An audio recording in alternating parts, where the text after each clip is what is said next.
And now, your first Alert 5 weather. Good evening, everyone. Hoping you're having a good end to your weekend here. We are watching some strong storms here in southern Colorado. A couple of them have been severe, but there's only one right now that is, and that's actually taking up two counties at this time. Eastern Las Animas County and western Baca County. And we have three cells here that are in particular, but it's this one right here just south of Kim that I'm kind of focused in on because this one has the hail size of up to 1.5 inches, potentially radar indicated. So that's about $quarter to $half size. So just be aware if you guys are in the vicinity. Andrix, Utleyville, as this thing continues to move to the northeast about 15 miles an hour. We're still watching this cell just to the southwest of Lamar, moving to the northeast at about 15 miles an hour. We have another one here in Crowley County. This one continues to maintain its intensity, and the hail core is pretty good with that one as well, but still not severe at this hour. This one in eastern El Paso County was severe up until 4:30 this afternoon. You can see that it's diminished in its intensity, but it's also starting to backbuild just a little bit. So here's the hail core as it continues to diminish, but just on the back side here we have another little thunderstorm trying to get going, although I think it's mostly rain at this point. And speaking of rain, the intensity with this one is still pretty good. In the center of this storm, it's raining anywhere from 2 to 3, maybe even 4 inches per hour, and that's only if it stays over top of it. So this is continuing to move to the northeast. Alta Vista, you guys are in the path of the storm. Rush as this continues to move off up towards Callahan Sima. Now, as we're looking at this on the bigger picture here, we still have some development here down towards western Las Animas County, south of Walsenburg. We're continuing to watch some of these individual cells, but a lot of this is going to start to come together here on the eastern plains over the next hour or so, and eventually it'll move off into Kansas later on this evening.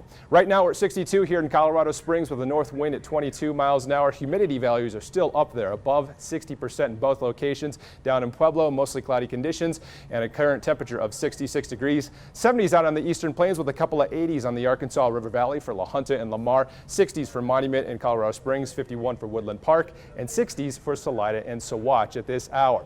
So it was just like it was yesterday. We started off with lots of sunshine, a beautiful start to the weekend day, and then the thunderstorms built and they moved on to I-25 and the eastern plains. The other thing about this is that there was a severe thunderstorm watch and still is in effect from anywhere from I-25 eastward, and that goes until 8 o'clock tonight.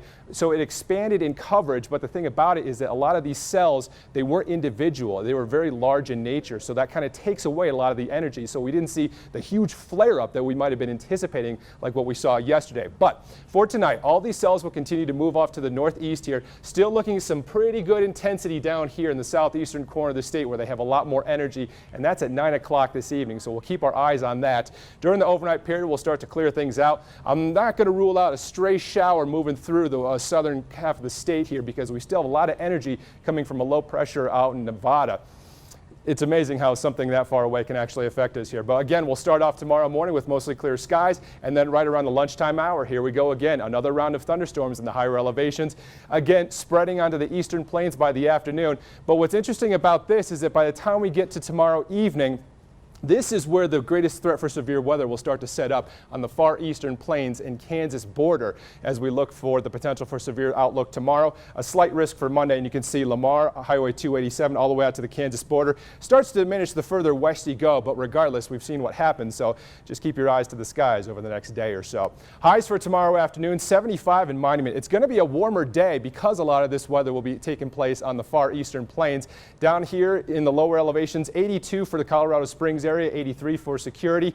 Pueblo will be even nicer with a temperature near 90 degrees, but again, increasing clouds and a chance for thunderstorms once we head towards the evening hours tomorrow night on Monday. Forecast looks like this. For the next couple of hours, we're going to keep the thunderstorms in the forecast. Mostly cloudy to start the overnight period, and then we'll start to clear out as we head towards morning. High on Monday in Colorado Springs, a temperature of 82 degrees, and that'll be one of the warmer days over the next 7-day period here. Even Pueblo, an afternoon high of near 90 degrees, not only for Monday but Tuesday as well. We start to clear things out a little bit in terms of the chances for thunderstorms on Monday and Tuesday, but Wednesday, that area of low pressure out in Nevada, that moves right through. It starts to move through the middle half of the country, and then when it eventually moves off towards the east, we start to stabilize our atmosphere a little bit more. The temperatures start to rebound and the chances for thunderstorms decrease. However, always in the mountains, Woodland Park, some of those higher elevations, we're going to keep that threat for thunderstorms in there thanks to the daytime heating and just afternoon convection, as that is that time of year.